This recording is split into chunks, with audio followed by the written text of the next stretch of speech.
Welcome to The Explainer. Today we are going to dive deep into a topic that is, I think, one of the most powerful yet invisible forces shaping our world. We're talking about short-termism. You know, it's this habit of thinking, this cultural reflex that makes us prioritize what's right in front of our faces today, at the expense of tomorrow. And the consequences, as we're about to see, can be absolutely disastrous. To really understand this, we have to start not with a theory, but with a real-world catastrophe. An American bridge should not just fall down. That's what Senator Amy Klobuchar said. And it's a quote that really sticks with you, right? Because it speaks to a fundamental assumption we all have, that the world around us, the infrastructure we depend on, is solid, it's permanent. But what happens when it's not?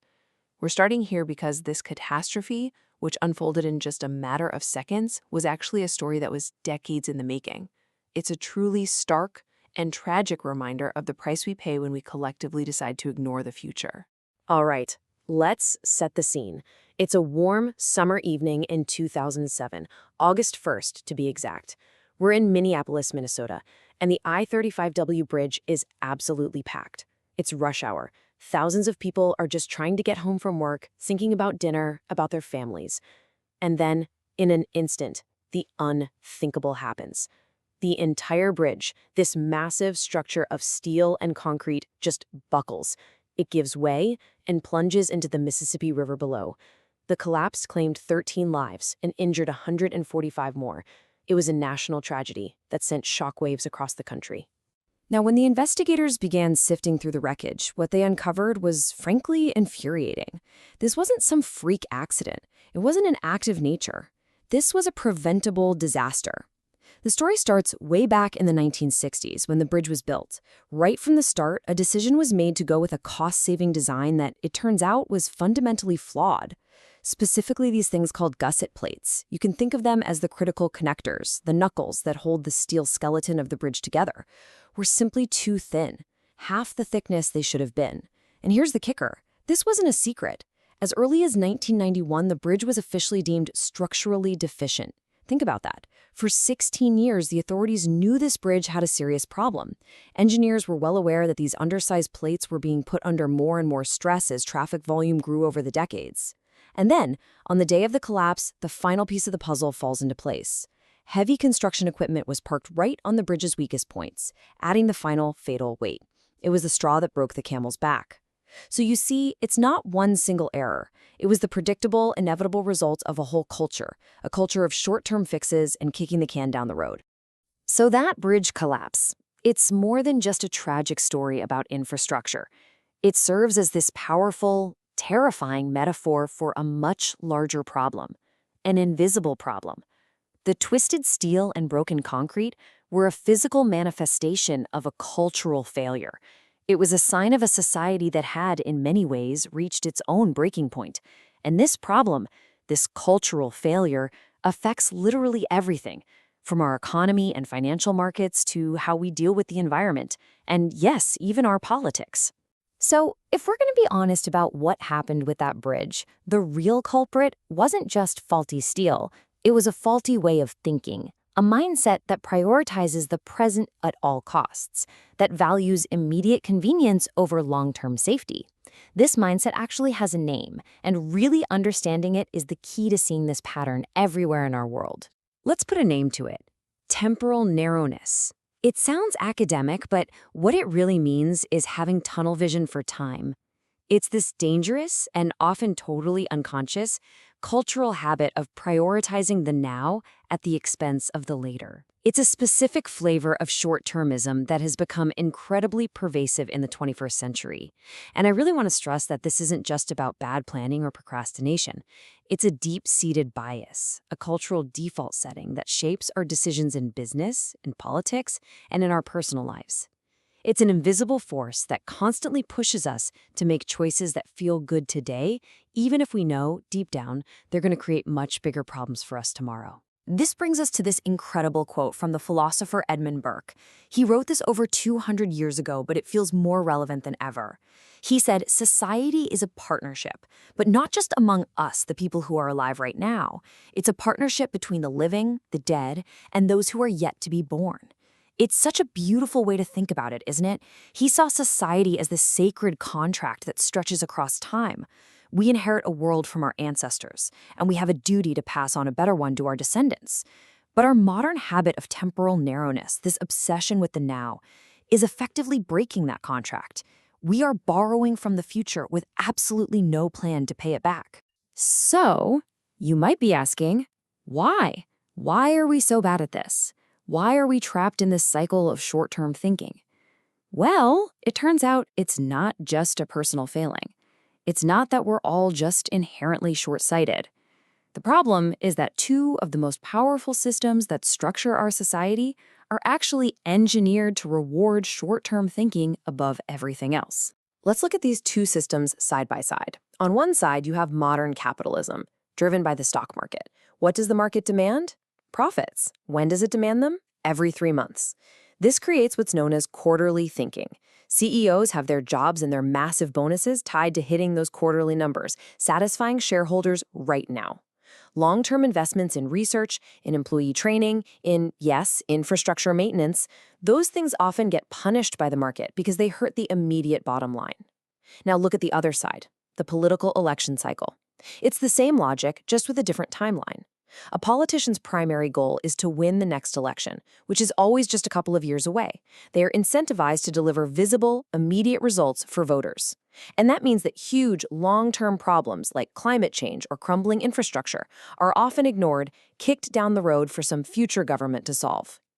This leads to a focus on what we call acute crises, the sudden snowstorm, the immediate threat, over the chronic threats that are slowly, silently building in the background. You can see how they are mirror images of each other, these twin pressures locking us in the present. Let me give you a concrete example of this in action. The story of the Timken Company is a perfect and heartbreaking case study.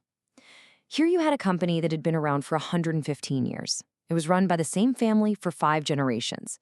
They were known for making high-quality bearings, for investing in the long term, and for being a pillar of their community. But then, a group of activist investors came along. They looked at the company and didn't see a legacy. They saw an undervalued asset. They launched this aggressive campaign to force the company to split in two, arguing it would create a quick, short-term boost in the stock price. And they won. The company was broken apart. And the result? That 115-year legacy? Gone. The family was out. And the final irony? The promised stock price boost never lost it. The value plummeted, and the new CEO was forced to resign. It's a cautionary tale about how the pressure for a fast profit can destroy decades, even a century of real, enduring value. And please, don't think the Timken story is just some isolated incident. It's symptomatic of a much bigger trend. Look at this number. Back in the 1950s, the average lifespan of a large public company was nearly 60 years. 60 years! That's a lifetime. Today, it's less than 20. The relentless pressure for immediate returns has drastically shortened the lifespan of our corporations. Companies that once planned for decades now struggle to see past the next fiscal year. They've become fragile, unstable, and disposable. The exact same logic applies to politics, as we mentioned. A politician's career literally depends on how they handle today's visible crises, the acute problems. Think about it. If a blizzard hits your town, the mayor better have the plows on the street immediately, right? That's a visible, immediate problem with a visible, immediate solution. But what about the chronic threats? The slow-moving disasters like climate change or crumbling infrastructure or a national debt crisis? Tackling those problems is politically risky. It requires spending money and political capital now for a payoff that might not happen for years, maybe even decades. The benefits won't be seen until long after you're out of office. So the incentive is always to focus on the snowstorm and let the slow-moving catastrophe detonate on some future leader's watch. Okay, so that's the bad news. The systems we've built are pushing us toward a cliff. But it does not have to be this way. A different way of thinking is not only possible, it's already being practiced all around the world. There are powerful antidotes to this tyranny of now, and they offer us inspiring examples of what it means to be truly farsighted. Let's do another side-by-side comparison. On the left, we have the typical Western corporation we've been talking about. Its goal? Maximize quarterly shareholder value. Its focus is on short-term profit. Now let's contrast that with a concept from Japan, shinisei. It translates roughly to old shops. These are companies that have been in continuous operation for centuries, some for over 1,000 years. How on earth do they do that? Well, their entire philosophy is different. Their goal isn't to maximize this quarter's profit, it's to survive and thrive for generations. Their focus isn't just on market performance, but on legacy, on sustainability, on service to the community. The ultimate incentive for the leader of a shinisei isn't a massive stock bonus, it's the honor of passing a healthy, respected company on to the next generation. It's a completely different way of thinking about what a business is even for. To really put this into perspective, just look at this timeline. The oldest continuously operating company in the world is a Japanese construction company called Kongo Gumi. It was founded in the year 578. They were building Buddhist temples in Japan for over 1,400 years. Now look at where the Timken Company falls on this line. Founded in 1899 and then torn apart in 2014. Even a giant like Apple, founded in 1976, is just a baby in comparison. When you look at it this way, you realize the entire lifespan of many of our modern corporations is just a tiny, insignificant blip. This timeline shows us what's possible when a business, or a culture, adopts a truly long-term view. And you know what? There's even a glimmer of hope in the world of politics. A new and really exciting movement is starting to gain traction. It's a movement fighting to make the abstract concept of future generations a concrete political reality. In Wales, for example, they appointed the world's first Future Generations Commissioner. Her job is literally to be a watchdog and an advocate for the unborn, ensuring that new laws don't harm the long-term well-being of the country. The UN Secretary General has called for a special envoy for future generations at the global level, and regular people are getting involved too, through things like citizen assemblies, where they come together to deliberate on complex, long-term policy. The goal of all of this is simple but profound: to give a voice to the voiceless, to the unborn, in the decisions we make today. So this is all fascinating stuff, right? We're talking about corporations and governments, these huge abstract systems. But here's the most important part. This isn't just about them.